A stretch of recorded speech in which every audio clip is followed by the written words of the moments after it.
avant de lui céder le micro, on va demander à tous les élus qui sont présents aujourd'hui, ils sont nombreux, des maires, des députés, des chefs de département, des chefs de région, de venir nous rejoindre parce que malheureusement c'est aussi avec eux, et fort heureusement ils nous soutiennent, c'est avec eux qu'il faudra demain mener les combats. Et donc je cède le micro à celui que vous attendez tous. À toi Willy.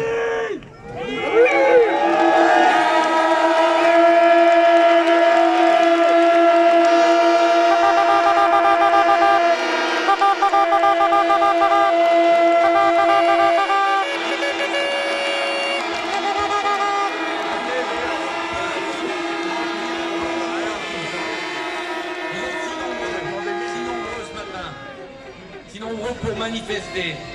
Vous savez que j'ai jamais été un grand fan de la question. Mais quand je vous ai demandé, je savais que c'était le moment. Je sais qu'on a un cap important. Et merci du fond du cœur d'être venu. Merci du fond du cœur de voir aussi tous ces élus qui sont là.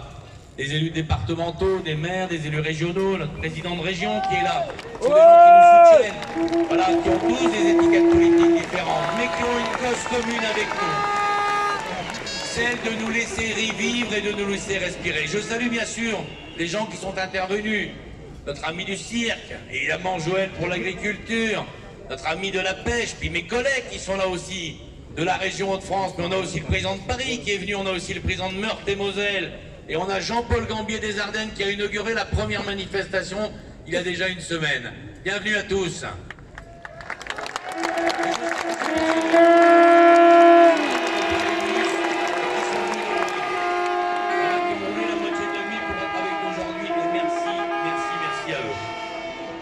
On est là aujourd'hui, vous le savez d'abord, en soutien des manifestations qui ont lieu en France un peu partout, et particulièrement celles de Mont-de-Marsan et de Forcalquier, qui ont été initiées dans le soutien des chasses dites traditionnelles. Alors les chasses traditionnelles, c'est pas notre seule raison d'être là aujourd'hui, mais les chasses traditionnelles, ça a été un petit peu la goutte d'eau qui a fait déborder le vase. Vous allez me dire, le vase était pourtant large, hein, on n'arrêtait pas de le remplir, mais on a quand même fini par le remplir. Voilà. Alors les chasses traditionnelles, c'est quoi? On a beaucoup de journalistes qui sont présents aujourd'hui. Il faut quand même comprendre l'enjeu majeur pour l'avenir de l'écologie et de la biodiversité. On a nos amis des Ardennes qui sont là. Jean-Paul. Et la Tendrie des Grives. La Tendrie des Grives. 52 personnes habilitées à le faire en France, sur 60 communes. Un quota de 2000 oiseaux jamais atteint. Rassurez-vous, il n'y a pas de danger. Et le Conseil d'État nous dit quoi? Mais trouvez une autre solution. Est-ce que vous pouvez pas nous prouver que vous pouvez pas faire autrement? Ben évidemment qu'on peut faire autrement, il n'y a qu'à prendre un fusil et tirer dans les grives. Ces gens-là, c'est pas ce qu'ils veulent. C'est des chasses traditionnelles qui sont là depuis plusieurs siècles, depuis plusieurs millénaires pour certaines. À l'époque, on n'avait pas d'armes à feu. C'est plus qu'un héritage. C'est vraiment la quintessence de la réflexion de l'espèce humaine, où qu'à un moment, on a décidé de descendre des arbres, de perdre nos poils et de convoiter le monde animal et le monde végétal. Et aujourd'hui, on doit dire non à ça. On doit dire non au vanneau. Chez toi aussi, Jean-Paul. 15 personnes habilitées à le faire. 15 personnes. 1200 vanneaux. On doit dire non aux pluviers. Alors les pluviers, c'est terrible. On a le droit d'en attraper 20 par an. Mais quel impact sur la biodiversité, mes amis? Si on n'a que ça à mettre en avant, pour demain, effectivement, améliorer l'écologie, on s'est vraiment trompé. Et le pays s'est trompé. Mais ça, on le sait déjà.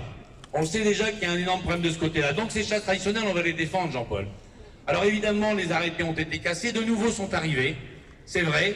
Il y a eu une intervention, et je le dis honnêtement, de l'Élysée, de l'exécutif, qui a permis effectivement de repositionner ces arrêtés au Conseil d'État. Bienvenue. Bah, pas au Conseil d'État tout de suite, mais j'imagine différemment, puisque la Fédération nationale des chasseurs a participé évidemment à cette rédaction. Je voulais aussi vous dire quelques mots. Alors il y a eu beaucoup de discours, on a envie d'aller marcher, moi le premier, ça me fera beaucoup de bien. Mais je voulais quand même vous dire quelques mots sur d'autres choses qui se passent en France. On a une loi qui va rentrer, là je pense surtout à nos amis pêcheurs, agriculteurs, aux gens du cirque, cette fameuse loi du député de Dombreval. Alors je suis désolé de lui faire un peu de publicité, ça me fait de la peine, mais je suis quand même obligé d'en parler. Cette loi qui va toucher les animaux domestiques. Bon, on a tous compris, hein, maintenant on est parti dans le délire. Si on laisse passer des lois comme ça, rassurez-vous, vos chiens seront plus protégés que vos enfants demain par la loi. Ça finira comme ça. Votre poisson rouge aussi, que j'ai déjà dit souvent, vous le savez, n'est pas effectivement mon frère dans le bocal de mon fils de poisson rouge. Non, c'est pas mon frère. Évidemment, il faut qu'on arrête cette culture, ce culte du vivant, ce culte des animaux. On respecte tous les animaux. Nous sommes tous des passionnés de nature. On aime nos chiens, mais on aime notre gibier, mon Dieu. On le tue, c'est vrai, mais on le gère, on le cultive, on le regarde tous les jours, on s'en occupe toute l'année. La chasse, c'est 78 millions d'heures bénévoles quand on a posé les fusils pour s'occuper de la nature. Mais qui va nous donner des leçons pour ça? Qui ose remettre en cause ce que nous sommes? Eh bien, il y a des gens qui le font. Donc on est arrivé aujourd'hui dans une espèce de dérive, je dirais, idéologique, quelque chose de très général.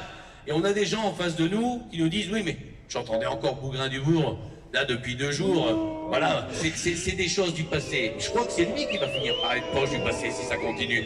Parce que si la tradition française, si les traditions françaises, ce sont des choses dépassées ou qui sont du passé et qui vont mourir. Mais, mesdames et messieurs les élus, ça va pas être que la chasse. Bon, on le sait déjà, hein. On nous a dit il n'y a pas longtemps, les sapins de Noël, c'est un truc pour psychopathes qui ont le culte de l'arbre mort. Bon, ça m'a un peu surpris. Mais ça va plus loin. Vous avez vu aussi que le Tour de France, c'est un truc pour vieux cons, alcooliques ou chômeurs. On nous l'a aussi servi du côté des écolos. Qui est encore plus marrant il y a quelques jours, cette semaine. Notre ami Charles-Henri Bachelier l'a largement publié. Vous avez vu aujourd'hui qu'un gazon, c'est une hérésie de biodiversité. Le bout de gazon que vous avez à la maison, là, où on aime bien mettre la table pour faire le barbecue. Ah oui, le barbecue, c'est aussi des cellules, c'est des particules fines. Ça aussi, ça va pas. J'ai vu que ça risquait aussi un jour d'être supprimé. Donc le gazon aujourd'hui, c'est un signe de domination sociale et c'est contre la biodiversité.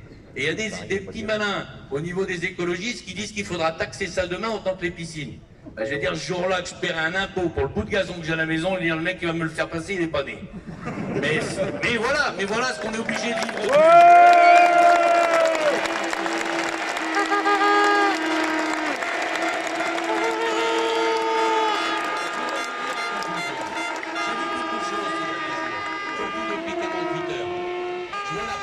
Je voyais ce matin, à 5h30, je prenais mon café, et puis je voyais un petit peu la presse, et j'écoutais la télévision, et je voyais en fin de compte, on nous présentait aujourd'hui comme une espèce de bras de fer politique, où on serait déjà dans la présidentielle.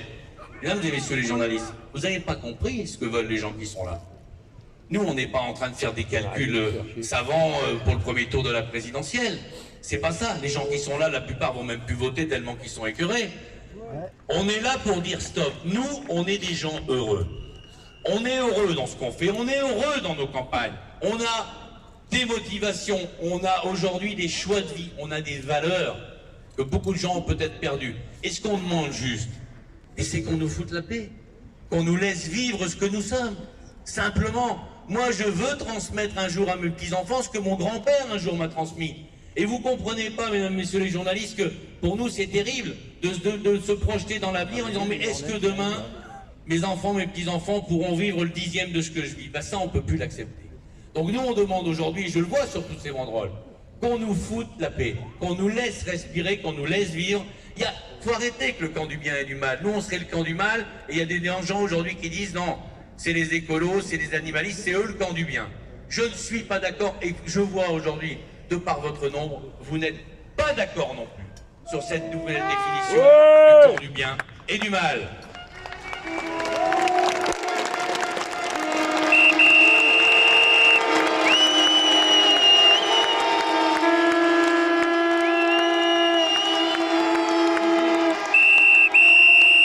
Faut bien comprendre aujourd'hui qu'il y a effectivement tout ce qui se passe et puis il y a ce harcèlement perpétuel. C'est ce qui nous met en colère. Quand on vient effectivement nous chercher, quand on est chasseur aujourd'hui, qu'on est au bord de la route avec son chien, vous avez le fusil cassé sur l'épaule, vous avez le chien en laisse, il y a un mec qui passe, qui ralentit, qui vous crache dessus. Il s'en fout, de toute façon il risque rien. C'est l'agriculteur aujourd'hui qui est avec sa batteuse, alors c'est évidemment midi et demi, alors il y a un mec qui a préparé une petite table dehors, mais bon on a vu la mamoration cette année, ça s'est fait sur quelques jours, et c'est l'agriculteur qui se fait casser la gueule et sortir de sa batteuse. C'est arrivé dans plein d'endroits cette année. C'est le pêcheur qui se fait agresser, jeter sa canne à pêche à l'eau et 2 coups de pied dans la boîte à pêche qui termine dans les temps. Ça arrive tous les jours. Et bien ces gens-là aujourd'hui, il faut les punir. Et on a beaucoup de choses comme ça qui nous mettent en colère. Est-ce que c'est normal? Vous comme moi, je suis quelqu'un qui est menacé de mort tous les jours. Ce matin, j'ai eu la chance extraordinaire d'avoir une dizaine de messages, quelques dizaines de messages. J'en ai gardé un. Je vais vous le lire parce que si je le mets sur Facebook, effectivement, on ferme mon compte pour 15 jours. Il y a un mec qui s'appelle DJ Nivasil, Il habite Paris, mesdames et messieurs, pour aller l'interroger parce qu'il a l'air prolixe. Espèce de gros porc, j'aimerais te chasser dans une forêt et te tirer dans les jambes en te laissant crever à petit feu comme tu fais avec ces pauvres bêtes.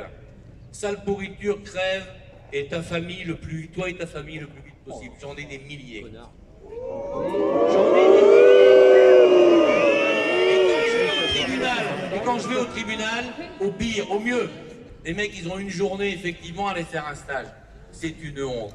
C'est une honte. On doit être respecté. On veut cette loi, effectivement, qui protège les chasseurs et qui protège tous les usagers de la nature qui sont dans la légalité. On ne peut plus supporter cette pression, on ne peut plus supporter cette haine. Et il faudra aujourd'hui prendre en compte, et c'est une des raisons pour lesquelles nous sommes là aujourd'hui, prendre en compte que nous, on veut rester en paix, mais on veut aussi qu'on nous fiche la paix. Nous, on n'ira jamais demander à un vegan de manger de la viande, ça leur ferait du bien parce que vu la tête qu'ils ont de coquins dépressifs, ça leur fait pas bien. Évidemment, je pourrais pas un jour être vegan, j'ai pas le physique pour. Mais voilà, nous, on laisse les gens tranquilles. Dans le pays qui a un jour inventé le concept des libertés individuelles, je m'inquiète aujourd'hui que des gens comme ce monsieur d'Il-Asile ne soient pas attaqués et dans le fond puissent insulter, menacer de mort. Moi, ma famille, vous, votre famille, sans rien risquer. C'est inadmissible. Alors oui, on est des gens heureux. Ça fait chier beaucoup de monde. Oui, on est des gens heureux. On est heureux à la chasse, on est heureux à la pêche, on est heureux dans son élevage, on est heureux au cirque, on est heureux partout. Et quand je vois tous ces gens en face de moi sur les plateaux, mais il faut voir la gueule qu'ils font. Mais je dis, mais qu'est-ce qu'ils font derrière? Mais de quoi ils vivent ces gens-là? Ils n'ont pas de passion, ils n'ont rien, ils n'ont pas d'envie, ils n'ont pas de plaisir, ils s'emmerdent. Quelqu'un me dit, mais oui, ils s'emmerdent. Alors ils emmerdent les autres. Et évidemment, depuis 2 ans avec le Covid, mon grand-père disait souvent, il n'y a rien de plus dangereux qu'un con qui s'emmerde. Ben, je peux vous dire qu'il y a un paquet de cons. Il y a un paquet de cons.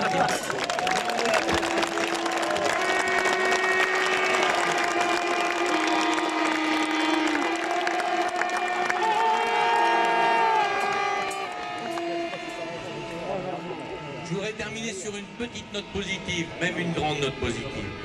Et là aussi, il faut rendre à César ce qui est à César. Vous avez vu ce matin, il est sorti un arrêté. Alors il y a beaucoup de chasseurs de gibier d'eau aujourd'hui. J'ai vu passer tout à l'heure les Calaisiens, amis du gibier d'eau, bonjour, mais ils sont nombreux, je le sais. Bonjour à tous. Vous avez pu voir, il y a un arrêté qui est sorti ce matin. Je l'ai été le discuter effectivement avec Julien de Normandie hier. On a enfin trouvé un accord pour la grippe aviaire. Quoi qu'il arrive, même si on est en niveau élevé, vous pourrez transporter 30 appelants, les attacher comme vous voulez, partout en France. Et je le dis sincèrement, merci Julien de Normandie.